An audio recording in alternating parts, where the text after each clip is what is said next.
সবুজে ঘেরা বিশাল বনে পাখিদের কিচিরমিচির শব্দে সকাল শুরু হয়। গাছের ডালে বসে টিয়া পাখি বলে, আজকে কত সুন্দর সকাল, সবাই মিলে পিকনিক করি না।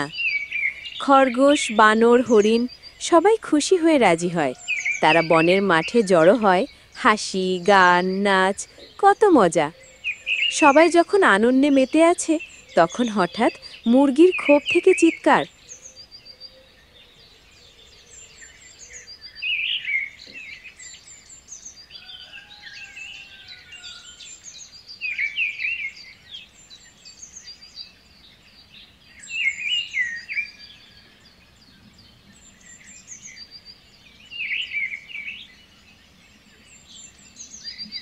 করে বলে, আজই বিচার হবে, কেউ যদি দোষী হয় সে শাস্তি পাবে।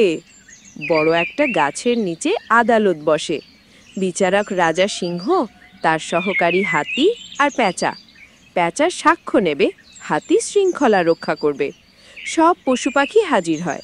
শিয়ালকে ডেকে আনা হয়। সিংহ গম্ভীর গলায় জিজ্ঞেস করে, শিয়াল, তুমি কি মুরগির বাচ্চা চুরি করেছ? শিয়াল মুচকি হেসে বলে, না না মহারাজ, আমি তো সারা রাত জেগেছিলাম। পেঁচা বলে, মহারাজ, আমি রাত জাগা পাখি, আমি দেখেছি সে চুপি চুপি মুরগির খোপে ঢুকেছিল। খরগোশ বলে, আমি সকালে তার মুখে পালকের টুকরো দেখেছি। সবাই বলে, হ্যাঁ হ্যাঁ, ওই চোর।